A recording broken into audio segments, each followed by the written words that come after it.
남들 하는 만큼은 한다고 생각하면서도 외국어 얘기만 나오면 실없이 웃으면서 난 국문과 출신이라 라는 말이 먼저 나온다. 수학은 2차 방정식이 내 마지막 단원이다. 삼각함수니 시그마니 하는 단어는 기억하지만 어떻게 계산하는 것인지는 가물가물하다. 미술 실력은 더 형편없다. 초등학교 1학년 때였던가 지점토 작품 만들기를 했을 땐 공룡, 자동차, 꽃 같은 작품들 사이에 공이란 제목으로 지점토를 동그랗게 빚어두기만 했다. 아무튼 어릴 적부터 지금까지 할 줄 아는 거라곤 읽고 쓰는 일과 열심히 뛰어다니는 것뿐이지만 그런 나도 장래희망 조사를 할 땐 그럴듯한 직업을 적어내는 눈치는 있었다. 나는 장래희망으로 과학자와 의사를 주로 적었고 외교관이라든가 가수라고 적기도 했다.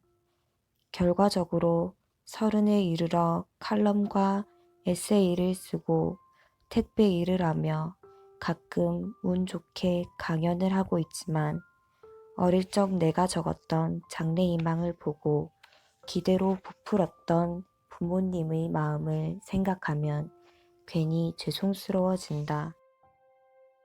서울대학교, 하버드대학교를 외치던 고등학교 1학년 학생이 4년제 국립대만이라도 가면 좋겠다는 푸념을 하는 고등학교 3학년 수험생이 되는 경험을 통해 대학 신입생 시절 이미 나와 동기들은 소시민적 체념에 능숙했다.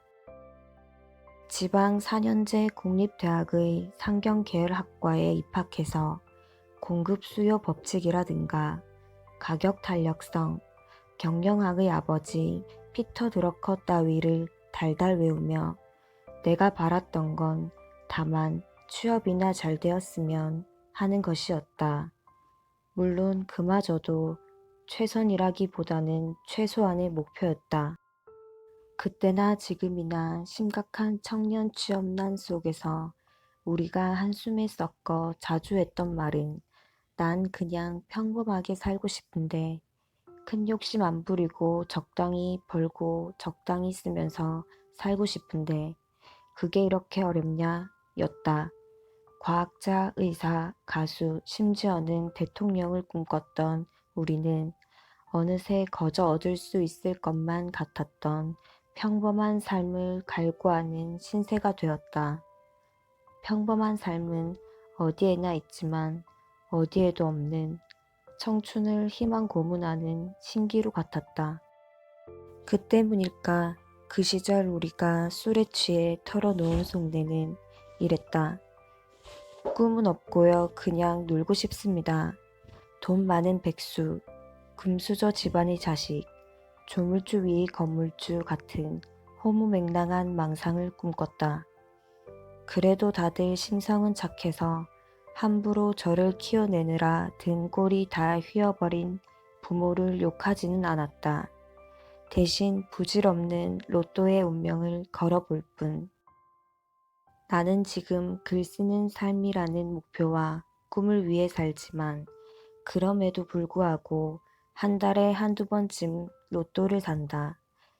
가끔 사려다가 못 샀을 땐 아, 또 몇십억 놓쳤네 하는 헛소리도 하고 꿈을 쫓으며 살고 있으면서도 가끔은 평범한 삶이라는 신기루와 꿈 따위 버리고 놀고만 싶은 삶이라는 망상을 완전히 놓아버리지는 못한 셈이다. 그 둘은 너무 매력적이다. 평화롭고 풍족하다. 나는 매일 머리를 쥐어짜내며 글을 쓰고 온몸을 땀으로 샤워하며 택배 일을 하고 있는데 얼마 전 부산문화재단이 후원하는 일교차 줄이기 프로젝트 모임에서 연사로 초청받아 강연을 했다. 꿈을 위해 고군분투하는 프리랜서 작가라는 타이틀이 초청의 이유였다. 세상에 거창하게 이뤄둔 것 없이 그저 열심히 산다는 이유만으로도 강연을 할 수 있다니. 열댓 명 앞에서 어줍잖은 말주변으로 1시간 정도 강연을 끝냈고 다행히 반응이 그리 나쁘지는 않았다. 강연을 준비하며 자연스럽게 스스로를 돌아보게 되었다. 그래도 명색이 강연이니 뭔가 특별하고 임팩트 있는 이야기를 하긴 해야겠는데 아무리 내 인생을 구석구석 뒤져봐도 별로 건질거리가 없었다. 이럴 리가 없는데 내 인생이 이렇게 평범하고 지루했던가. 그러다 문득 이런 생각이 드는 거다.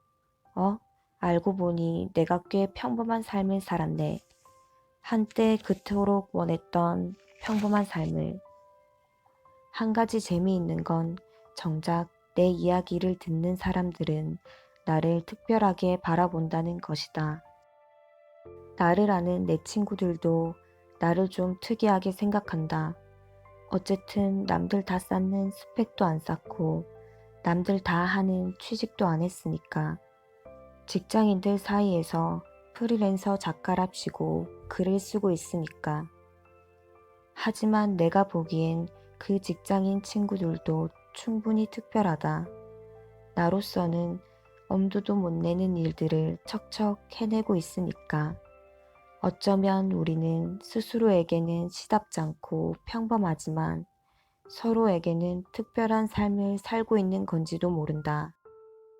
강연을 준비하고 사람들 앞에서 내 이야기를 전하면서 평범하고 싶다는 욕망의 정체에 대해서 생각해 본다. 적당히 벌고 적당히 쓰는 삶. 아주 대단한 행복도 아주 대단한 불행도 없는 삶. 봄날의 호수처럼 잔잔한 삶. 우리가 평범하고 싶다고 말할 때 바라는 것들이다.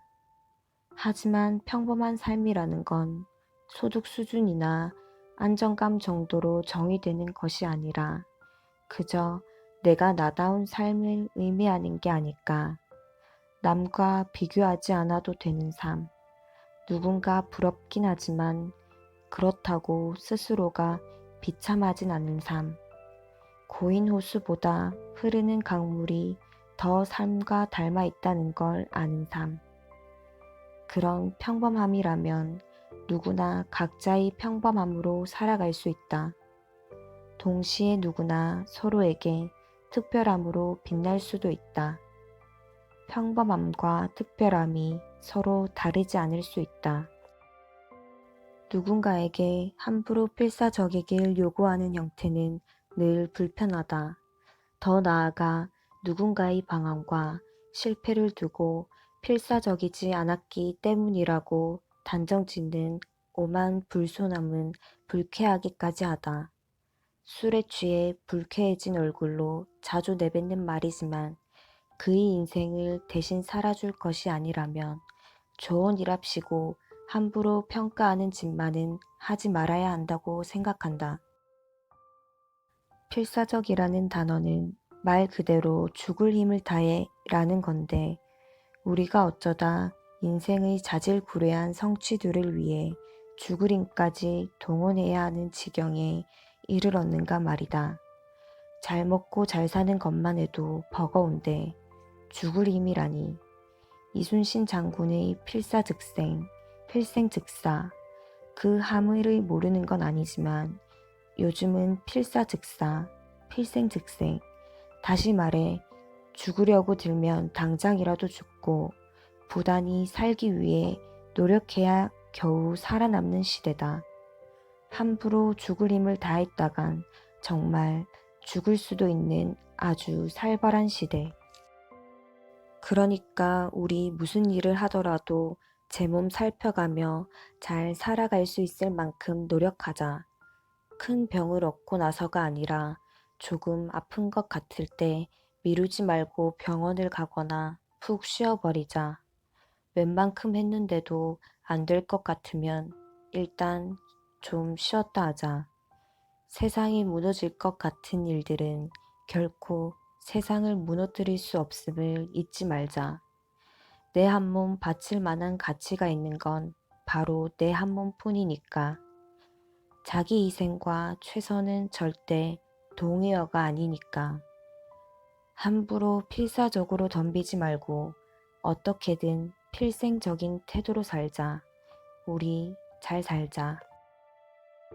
누구나 가끔 대책 없이 감정적인 무기력 상태에 빠질 때가 있다. 어릴 적엔 오후 5시쯤 햇살의 명도가 낮아지고 어스름이 깔리면 나는 괜히 무기력하고 슬펐다. 다 커서 통장의 잔액이 예상보다 적거나 열심히 글을 써도 제자리인 것만 같을 때 무기력했다. 내일이나 다음 주, 다음 달이 아니라 몇 년 단위로 인생의 먼 곳까지 가늠하다 보면 어김없이 무기력했다. 몸무게가 늘어나고 100kg이 넘는 무게를 너끈히 들어 올릴 수 있게 되었지만 그건 별로 도움이 되지 않았다. 무기력이라는 건 기분 나쁜 질감의 액체 같아서 부지불식간에 존재의 틈새로 스며들었고 사람은 완전 방수가 불가능한 존재였다. 그럴 때 나는 푹 젖은 솜처럼 널브러져서 다시 기분이 보송보송해질 때까지 하염없이 기다렸다. 젖은 것들은 언젠가 마르는 법이라고 믿으면서. 하지만 그건 그다지 좋은 방법이 아니었다. 마르기는커녕 짓무르는 연약한 부위들이 쓰리고 괴롭기만 했다. 산다는 게 다 뭘까? 애쓰는 게 다 무슨 소용이람. 비관론과 염세주의를 지나 허무주의에 이르면 그런 가짜는 생각마저 들었다. 그래도 술이나 담배를 찾지 않았다는 건 다행스럽다. 만약 그랬다면 나는 지금보다도 훨씬 형편없는 인간이 되었을 것이다. 무기력, 말 그대로 기운도 힘도 없는 상태일 때 가장 효과적인 방법은 역설적이게도 없는 기운과 힘을 더 끌어다 쓰는 것이다. 한숨을 푹푹 쉬며 비척비척 걸어 헬스장으로 향하거나 질기고 퍽퍽한 닭가슴살을 씹는 심정으로 책을 펼쳐 텁텁한 문장들을 읽었다. 뜨거운 물을 낭비하며 오래 샤워를 하거나 별 볼 일 없는 동네의 골목골목을 쏘다니며 걷기도 했다. 당장은 힘들고 버겁게만 느껴졌던 일들을 꾸역꾸역 해내다 보면 희한하게도 다시 기력이 차올랐다. 숨통이 튀고 눈이 맑아지는 기분, 어깨며 허리며 다리 관절들이 개운해지고 안면 근육의 긴장이 풀리는 기분, 문득 젖어있던 존재의 곳곳이 보송보송해지는 게 느껴지고 산다는 게 뭐 별건가 싶은 출처불명의 자신감도 슬그머니 고개를 든다. 달라진 건 아무것도 없는데 혼자서 북치고 장구치며 회복하는 것이다.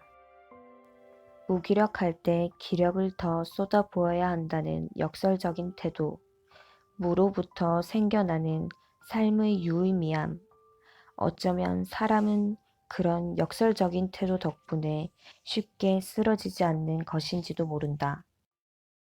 여름을 맞아 새 운동화를 샀다.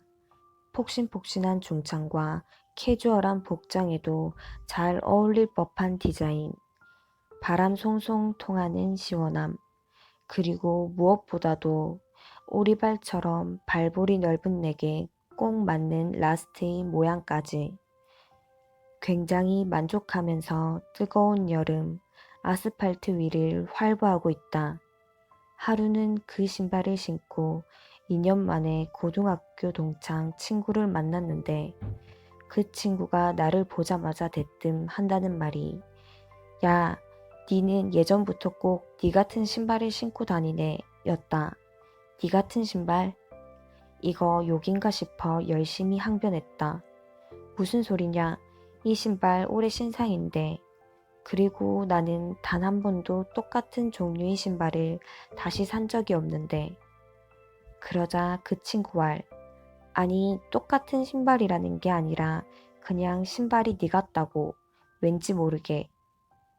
우리는 왠지 모르게 본인과 닮은 것들을 고르는 걸까? 아님 내가 고르는 것들이 반복되어서 그게 나를 드러내는 특성이 되어버린 걸까? 어느 쪽이든 그 과정은 서로 다를 수 있겠지만 결과는 확실하다. 내 선택이 나를 만든다. 심지어 2년 만에 만난 친구의 시선, 그 가장 아래쪽에 있는 신발조차도. 마크 주커버그는 회색 티셔츠만 입는다. 그냥 그를 떠올리면 회색 티셔츠가 떠오른다. 스티브 잡스가 입었던 이세이 미야케 블랙 폴라 니트와 물 빠진 리바이스 청바지, 뉴발란스 회색 운동화처럼 마크 주커버그에게는 회색 티셔츠가 있다. 그는 늘 같은 티셔츠를 입는 이유에 대해 어떤 옷을 입을 것인지 고민하는데 에너지를 쏟고 싶지 않기 때문이라고 말한다. 가히 그의 열정을 가늠해 볼 수 있는 대목이다. 하지만 그의 사례를 통해 같은 옷 입기가 열정의 척도가 된다고 단정 짓는 것은 큰 그림을 이해하지 못한 것이다. 마크 주커버그와 스티브 잡스, 그들의 열정이 옷이 아니었던 것뿐. 그들이 만약 패션 디자이너였다면 아마 매일 새끼 식사에 똑같은 걸 먹었거나 매일 똑같은 루틴의 운동만 했을 것이다. 요지는 선택과 집중에 있다. 내가 선택한 것에 집중하고 선택하지 않은 것은 최대한 단순화한다. 그런 측면에서 안타깝게도 나는 제대로 된 선택과 집중을 하지 못했다. 내 생활의 선택 중에서 의도적으로 늘 똑같게 만든 것은 없다. 나는 늘 더 좋은 것, 더 값싸거나 더 내구성이 좋은 것, 또는 내게 더 잘 어울리는 것들을 고르려 고심한다. 입어보고 신어본다. 때문에 내 옷장과 신발장에 서로 똑같은 아이템은 단 하나도 없다. 뭐 군대 보급품도 아니고 뭐하러 똑같은 걸 몇 개씩 산단 말인가. 그러나 그럼에도 불구하고 그렇게 다 다른 것들을 고심해서 샀는데도 2년 만에 만난 내 친구는 내 신발을 네 같은 신발이라고 부른다. 이유는 간단하다. 아무리 오래 고민해도 서로 다른 듯해도 결국 그걸 선택한 건 바로 나이기 때문에. 마크 주커버그 같은 엄청난 업적을 이루지 못했으면서도 그와 비슷한 방식으로 나의 나됨이 드러난다는 것은 우습고도 민망한 일이다. 하지만 한편으로는 열심히 나로 살아왔구나 하는 안도감이 들기도 한다. 요즘은 밥 먹을 시간, 잠잘 시간 쪽에서 워커홀릭처럼 일에 매달리고 있다. 그래도 오늘은 이 글을 다 쓰고 나면 1시간쯤 여유가 난다. 벼르고 벼르던 벌써 몇 주째 장바구니에서 숙성되고 있는 티셔츠를 결제해야겠다. 보나마나 꼭 나같이 생겨먹은 티셔츠일 것이다. 가장 평화로운 순간은 사실 가장 위태로운 순간.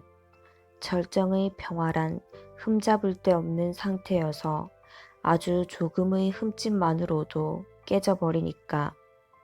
그리고 우리에게는 우리를 둘러싼 세계의 불가해한 흐름이나 예상치 못한 변수들을 통제할 능력이 없다. 결국 평화든 행복이든 침묵이든 어떤 소중한 순간이 오면 최선을 다해 그 순간을 살아내는 수밖에 없다.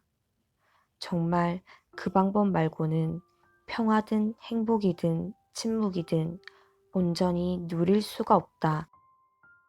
내가 어릴 적만 해도 스마트폰 같은 건 당연히 없었고 PC에도 지금 같은 검색 플랫폼이 다양하게 구축되어 있지 않았다. 때문에 남녀노소를 불문하고 가정에서 가장 핵심적 역할을 하는 매체는 TV였다. 그런 덕분인지 각 연령대를 위한 프로그램이 나름 균형적으로 편성되어 있었던 것 같다. 특히 유튜브나 페이스북으로 영상을 찾아보는 요즘의 아이들과는 달리 그 당시 아이들은 TV에서 방영하는 만화 영화를 보기 위해 정해진 시간에 쪼르르 TV 앞에 모였고 다음날 학교에선 어제 본 만화 이야기를 하느라 바빴다. 황금 로봇 골드런, 가오가이거, 녹색 전차 해무수, 그리고 매주 일요일 아침마다 방영했던 디즈니 만화 동산. 그 중에서도 꽤 오랫동안 기억에 남아있는 만화는 두치와 뿌꾸다. 한치 두치 세치 네치 뿌꾸빰 뿌꾸빰. 중독성 있는 노래도 좋았고 드라큘라, 미라, 늑대인간, 마빈 박사, 프랑켄슈타인까지 그야말로 종합 선물 세트 같은 캐릭터들도 좋았다. 그 중에서도 나는 프랑켄슈타인인 몬스를 좋아했다. 어눌하고 느린 목소리, 착한 성격, 못 박으려다 벽을 허물어 버리는 초인적인 힘, 그리고 늘 왼쪽 관자놀이에 박혀있던 커다란 나사. 그래서 두치와 뿌꾸를 보고 난 후로 나사 풀린 놈이란 표현을 들으면 늘 몬스가 떠올랐다. 주로 엄마가 보시던 아침 드라마에서 그런 말을 많이 들었다. 이상하게도 아침 드라마엔 늘 재벌 회장님이 등장했고 그 회장님이 탐탁지 않게 생각하는 아들이 있었고 수시로 회장님은 자기 아들을 얼간이 같은 놈, 나사 풀린 놈, 못난 놈 등으로 부르곤 했으니까. 하지만 드라마 속 나사 풀린 놈들은 몬스처럼 착하지도 말투가 어눌하지도 않았다. 표독한 눈을 하고 음모를 꾸미는 그 나사 풀린 놈들은 그래서 내겐 몬스와 달리 별로 정이 가는 캐릭터들은 아니었다. 보통은 어디 정신을 놔두고 다니는 사람처럼 중요한 걸 까먹거나 일을 제대로 하지 못하는 사람, 멍한 상태로 있는 사람을 두고 나사가 풀렸다고 표현한다. 애초에 느슨하게 둬야 할 나사 같은 건 없으니까.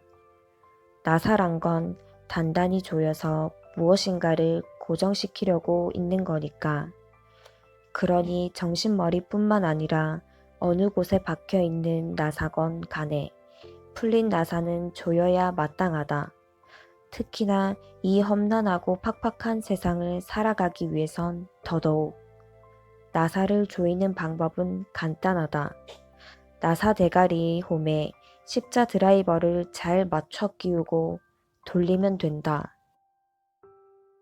오른 나사는 오른쪽으로, 왼 나사는 왼쪽으로 진득하게 단단히 조여서 더 이상 드라이버가 돌아가지 않을 때까지. 그런 점에서 생활의 나사, 정신머리의 나사를 조이는 방법도 꽤 간단하게 유추할 수 있다. 해야 할 일을 정해진 루틴에 맞춰 꾸준히 한다. 억지로 하던 일이 어느새 몸에 배어서 습관이 되고 일상이 될 때까지. 그러고 나면 적어도 그 일에 대해선 나사 풀린 짓을 할 일이 현저하게 줄어든다. 운동선수들의 훈련 루틴, 작가들이 창의적인 작업물을 위해 책을 읽고 영화를 보고 여행을 가는 것, 수험생의 치열한 하루하루, 이 모든 것들이 각자의 방식으로 나사를 조이는 일일 테다. 길이가 긴 나사일수록 더 오래 정성 들여 나사를 조여야겠지. 어쩌면 완전히 조이기 위해 평생이 걸리는 나사도 있겠지. 삶처럼 복잡다단한 것일수록 단순한 비유에 빗대면 어쩐지 잘할 수 있을 것만 같은 자신감이 들고 난다. 그러니까 나사의 비유에 따르면 삶이란 건 겨우 나사를 조이는 일인 것이다. 하지만 나사 조이는 그 단순한 일도 맘대로 되지 않을 때가 있다. 조립식 책상이나 옷장 같은 것들을 한 번이라도 만들어 본 사람은 알 것이다. 열심히 조이기만 하는 것이 다가 아니라는 걸. 충분하다고 생각될 때 멈추는 것 또한 중요하다는 걸. 다 조인 나사를 억지로 더 조여봤자 나사 대가리의 홈이 뭉개지고 나사 구멍에 상처가 나고 힘쓴 보람 없이 드라이버가 헛돌기만 할 뿐이다. 우리네 삶에도 그렇게 헛도는 날이 자주 있다. 노력은 하지만 진전은 없는 것처럼 느껴졌던 때, 성취는 있지만 의미는 잃어버렸던 때, 최소한 나사 풀린 놈은 아니라는 자기 위로만으로 겨우 하루를 버텨내야 했던, 누군가는 슬럼프라고 부르고 또 다른 누군가는 번아웃 증후군이라고 부르는 그런 때, 차라리 열심히 살지 않아서 내 삶이 이따위인 거라면 억울하지는 않지. 열심히 산다고 살았는데도 뜻대로 되지 않을 때에는 믿지도 않는 신을 불러다 원망도 하고 기도도 하게 된다. 그럴 땐 다시 가장 단순한 비유로 삶을 끌어오자. 당신은 나사를 너무 많이 조였다. 가끔 그렇게 나사가 헛도는 날이면 잠시 멈춰보자. 어쩌면 지금 그 나사는 그대로 충분한 것일지도 모르니까. 다시 두치와 뿌꾸의 몬스 이야기로 돌아가자. 프랑켄슈타인이라고 하면 흔히 떠오르는 모습이 있다. 살 조각을 기운 듯한 초록색 피부, 각진 머리, 관자놀이에 박혀있는 나사.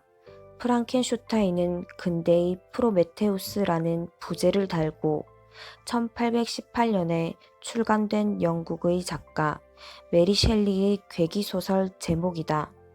자, 여기서 진짜 반전은 프랑켄슈타인의 정체가 우리가 아는 그 괴물이 아니라는 것. 이 소설 속에서 프랑켄슈타인은 괴물이 아니라 죽은 자의 뼈에 생명을 불어넣어 괴물을 만든 물리학자의 이름이다. 그 괴물은 추악한 자기 존재를 만든 프랑켄슈타인에 대한 증오로 그의 동생과 신부를 죽이고 프랑켄슈타인은 그 괴물을 쫓아 북극까지 갔다가 탐험대의 배 안에서 비참하게 죽는다. 두치와 뿌꾸 속 어눌하고 착한 몬스와는 전혀 다른 비극적이고 두려운 캐릭터다. 어쩌면 그 괴물을 만든 물리학자 프랑켄슈타인은 너무 오래 너무 많이 나사를 조였던 것 아닐까. 광적인 그의 실험이 결국 모두를 비극으로 끌고 간 괴물을 창조해냈다. 반쯤 풀린 나사를 관자놀이에 바꿔서 제 존재를 부정해야 했던, 이름도 없던 그 괴물. 결국 대중에게서 자신이 그토록 증오했던 자신의 창조주인 프랑켄슈타인으로 회자되어야 했던 그 괴물. 과유불급, 너무 조이는 것이든 너무 풀린 것이든 과한 것은 좋지 않지만 프랑켄슈타인의 삶을 보면 차라리 조금 나사 풀린 게 낫지 않을까 하는 실없는 생각도 하게 된다. 적어도 풀린 나사는 아직 더 조여질 수 있는 가능성의 상태이기도 하니까. 재수학원 강사로 근무할 적에 새로 등록한 학생과 첫 상담을 하면 꼭 묻는 것 중 하나가 목표 대학이나 학과가 어디냐였다. 지극히 상식적이고 당연한 질문. 더군다나 재수생이라면 첫 수능 이후 재수를 다짐하기까지 시간이 있었을 것이므로 대부분 나름의 목표는 있을 것이라고 생각했다. 하지만 놀랍게도 10명 중 6명 정도는 딱히 목표랄 게 없었다. 자신에 대한 실망과 분노, 막연한 이인서울, 하다 보면 될 것이라는 기대, 또는 그냥 떠밀려서 처음엔 이런 학생들의 상태에 내가 더 당황스러웠다. 목표도 없이 재수를 결심했다고. 최소한 1,000만 원은 넘을 재수 비용과 1년 일한 시간을 목표도 없이. 하지만 나는 얼마 지나지 않아 그럴 수도 있겠단 생각을 했다. 당시 20대 후반이었던 나도 인생의 목표를 구체적으로 말할 수 없었으니까. 지극히 상식적이고 당연한 질문은 때로는 오히려 무시하고 살아가게 되기도 하더라는 걸 깨달았다. 심지어는 살고 싶지 않아도 사라지는 것이 삶이라는 것을. 그걸 깨달은 후로는 목표가 없다는 학생들의 말에 전혀 당황하지 않았다. 너무 당황하지 않는 내 태도에 학생들이 더 당황하기도 했다. 나는 목표 없는 학생들을 타박하는 대신 이렇게 말했다. 확실하고 구체적인 목표 같은 건 없어도 열심히 공부하면 성적은 오른다.